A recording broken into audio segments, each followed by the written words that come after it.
Thank you for being here today. Despite the unprecedented attack against the Senate last night, I will address all other issues in an hour when I get all the official reports. I'm waiting from the report from the PNP, from the side of the investigation ni Sec. John Vic at saka ni Chief PNP Nartates. I will discuss with you muna yung receipt ng article of impeachment, articles of impeachment. I just want to address one issue. So may umiikot sa internet na kinonfirm daw ng PNP yung statement daw ni Chief of Staff Bronner that it was my security guards lang daw ang nagpaputok. That's fake news. Since last night, when Sec. John Vic came here, we've been hearing conspiracy theories from both sides. One side, that it's the government that attacked, and the President called me, President Bongbong Marcos, and assured me it wasn't government. Okay? But I told him our concerns about the NBI. So, and I told him, I thanked the President for the immediate call. I informed him that we're safe at that point in time, and I informed him of the inconsistencies ng statement ng NBI. But I told him I agreed with Sec. John Vic for a joint independent investigation. Bakit joint? Kasi jurisdiction to ng OSAA at ng Senate. On the other hand, I was already aware at that time na all the way to the highest echelons of government, may nagsasabi that ito ay gawa-gawa. So the accusations are all over. So in the same manner that the PNP, the AFP, mabilis sila mag-deny pag may fake news against the government, the administration, inaasahan ko na mabilis sila mag-deny na fake news against the Senate President, and against the integrity of the whole process. The investigation is ongoing at meron na aresto last night. Okay? Di lang namin nilalabas yung detalye because once you say three-letter words, di ba? Once you say that it's a certain agency, may conclusion na kaagad ang tao na government o hindi. Kaya nga independent, and let's not jump into conclusions, okay? So by the time I meet you later, it's about an hour, I'll meet muna the 150 top officials of the Senate. I will give you more details about that. I also ordered the Sergeant-at-Arms to go to the offices and check kung nandyan si Senator Bato o wala, and to give me a spot report dun sa reports na umalis ng 2:50 a.m. There are many questions there. I will answer all of it later. Okay? He will get back. Oh, 100%.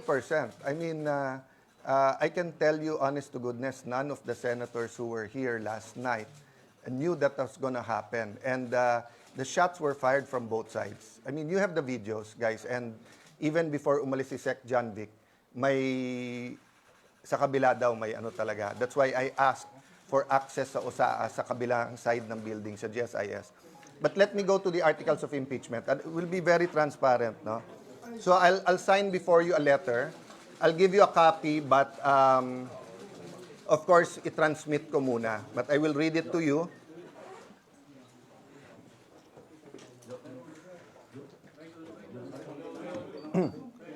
The Honorable Faustino Boji D. III, Speaker, House of Representatives, Batasan Hills, Quezon City. RE, Articles of Impeachment against Vice President Sara Zimmerman Duterte. Your Honor, the Senate is in receipt of the resolution setting forth the Articles of Impeachment against Vice President Sara Zimmerman Duterte, including all annexes thereto, transmitted by the House of Representatives. Pursuant to Rule 1 of the Senate Rules of Procedure on Impeachment Trials, the Senate has taken proper order of the impeachment and shall immediately proceed to its consideration, consistent with its mandate under Article 11, Section 3 of the Constitution.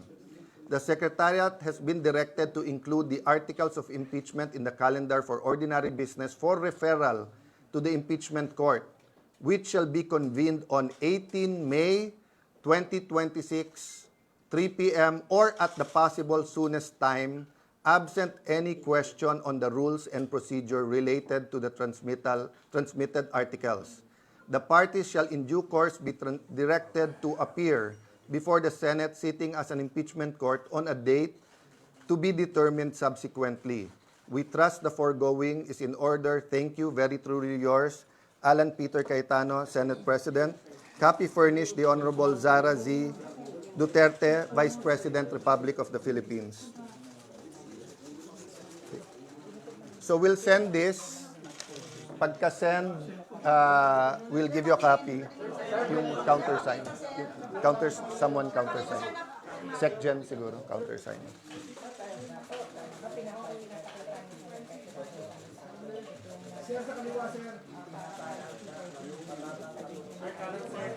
Nakita ngayon ni Senate President Alan Peter Cayetano ay yung kanyang pinirmahan na dokumento kung saan ito na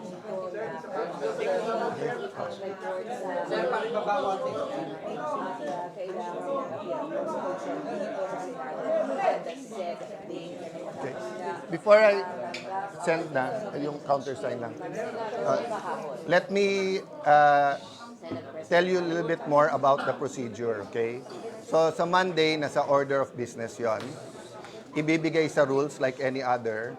Yung majority leader or acting majority leader, kanyang i-represent, no? The likely scenario is we will organize muna the Senate, so may mga committees, take that up. From the majority side, kasi nag-caucus kami kagabi, I don't see any amendments to the rules. So if there's going to be any, I'm not saying there will be, I want to be clear, I'm not accusing anyone of delays. I'm saying it won't come from the majority kasi nag-meeting kami kagabi, we are happy with the former rules. Kung ano yung good na rules kay, sa mga dating na-impeach, good din sa amin ngayon. So, kaya lang, hindi ko matatanggal yung karapatan ng bawat senador na tumayo. Ang problema, madidelay kung babaguhin pa yung rules kasi ipapublish pa ulit yon. But from the majority, that's why sa letter, I just wanted to be safe. Sinabi ko doon, on Monday, or the soonest time, or forthwith, no? If everyone agrees on the rule, I do not see any reason why hindi kami makapag-convene sa Monday. So, ano mangyayari pag nag-convene? And then may motion to convene. Ako muna mag-oath as presiding officer of the impeachment court. And then yung 23 na senador. After that, our job is to issue the summons. Okay? And then from that time on, pag sumagot na, di ba, aandar na yung process. I'll brief you more about the process later on. And probably, kung hindi Monday mismo or Tuesday, we will have a caucus para yung calendar. So the biggest issue for me is the balancing between the legislative work given the mga crisis na humaharap. Kung maganda takbo ng ekonomiya and we don't need any urgent legislation, pwedeng mag 90-95% sa impeachment court eh. Unless nga sabi ng mga senador, pwede pa rin, bilisan na lang. But you know, madaling yung sarili mo lang inasahan mo. Halimbawa, Alan, bilisan mo sa pagpunta ng Senate. Alan, bilisan mo yung sulat. That's under my control more or less, di ba? But when you say it's a trial, you cannot stop both sides from presenting the number of witnesses na gusto nilang sabihin.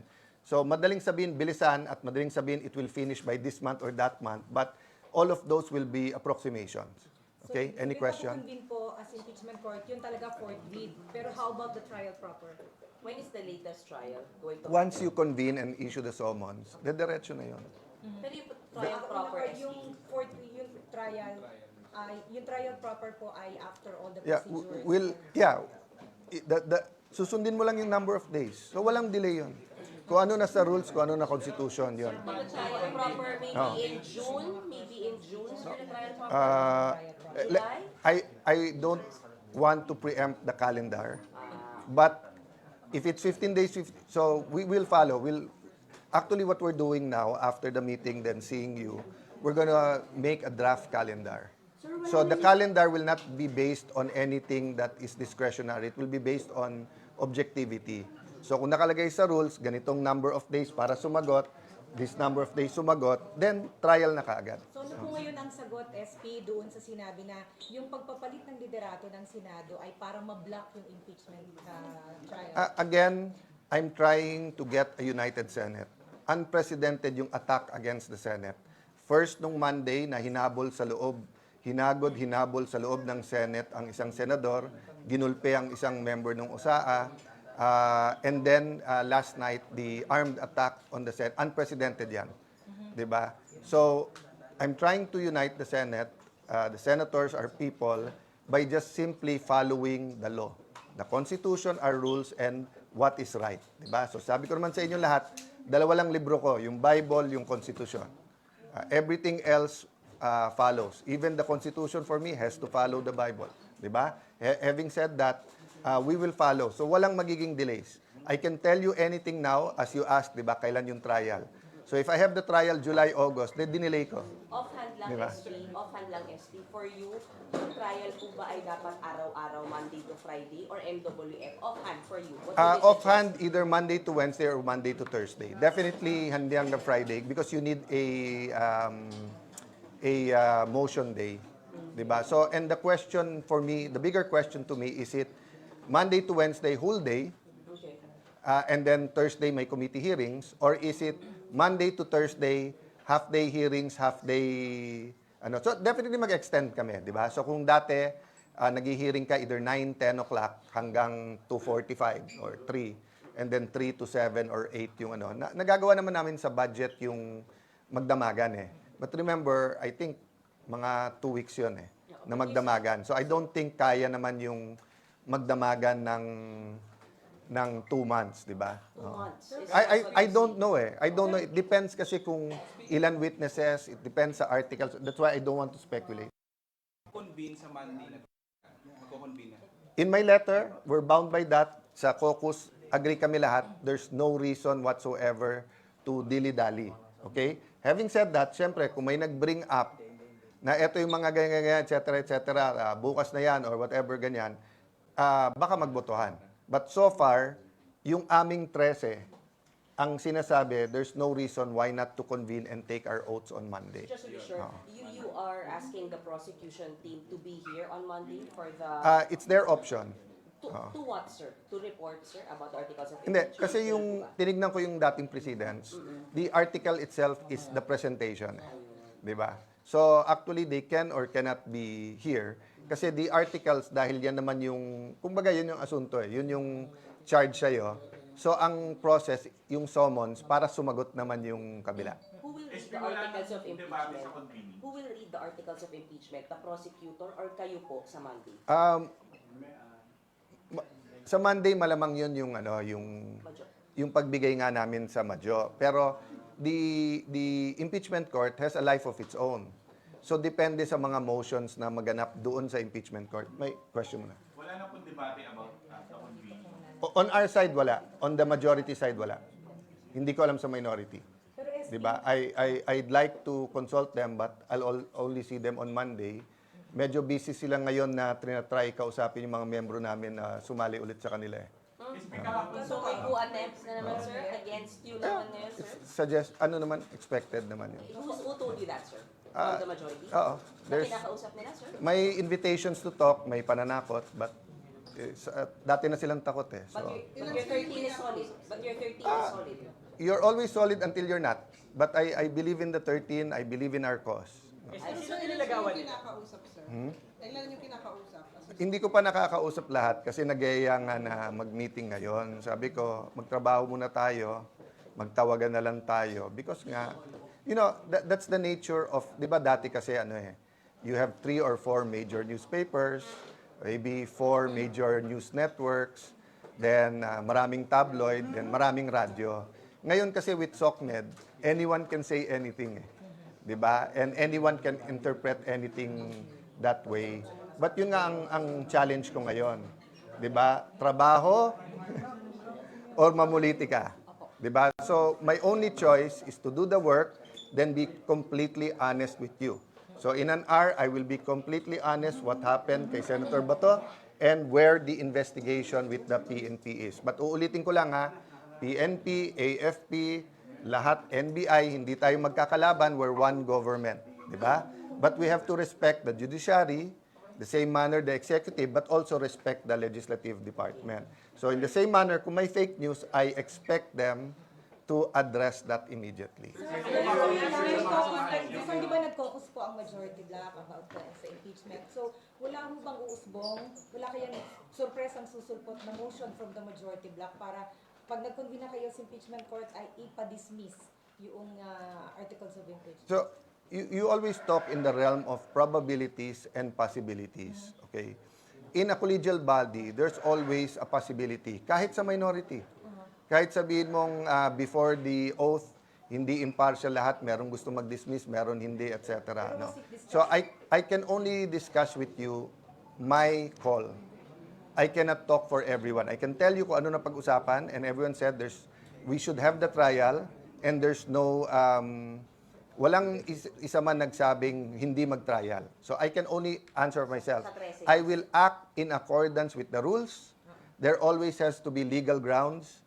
And I will decide based on truth and evidence. Sa 13, walang nagsabi na Sa 13, walang nagsabing ayaw mag-trial. Makakadali po kaya, so magagampanan kaya ni Senator Bato?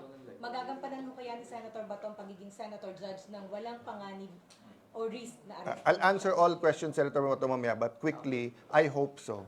Hindi ko hawak yung attendance at yung di ba?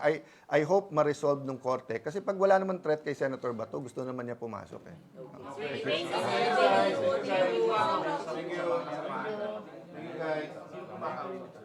Marami. That's normal. It's not, di ba? Parang pagsakay sa kotse ni Pia Cayetano yun, di man bawal eh. Pero kumakausap from the minority bloc. From the minority. Sir, kabilang ba dun sa Ang instructions ko, Kailan sir nagsimula yung this morning, nagyayang kwentuhan. So sabi ko naman dun sa kausap ko, sabihin mo puntahan ako, sumali sa amin. Pero Yan yung lang naman. kausap ba? Kasi nagsabi sa inyong kinausap sila. Yeah, I'll address that later. Later. Basta expect that. I mean, magulat tayo kung wala, di ba? SP kayo rin po may kinakausap kayo na sumama sa inyo. Sorry? Kayo po may kinakausap din po. Hindi. So far, lahat ng kausap ko was in public, yung kantsawan sa floor. Tapos yung kausap kong isa kanina na nagbigay siya ng 2 pangalan, 2 senador, nakaibigan ko pareho. So sinabi ko sa kanya, umuti ko na masabi tuloy yung pangalan.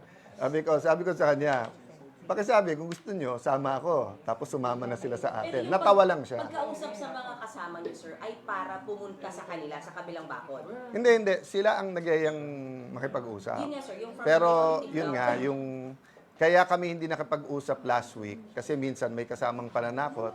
We consider it naman fake news. Ano klaseng pananakot? Matalino naman kayo eh. Alam niyo naman yung I'll talk later. Pero gusto nila lumipat sa kanila, sir. Pero gusto nila lumipat sa kanila. Sir, ginagamit sir yung mga case sir, ginagamit yung mga pending cases sa kanila. Para hindi speculation. Okay na po, thank you.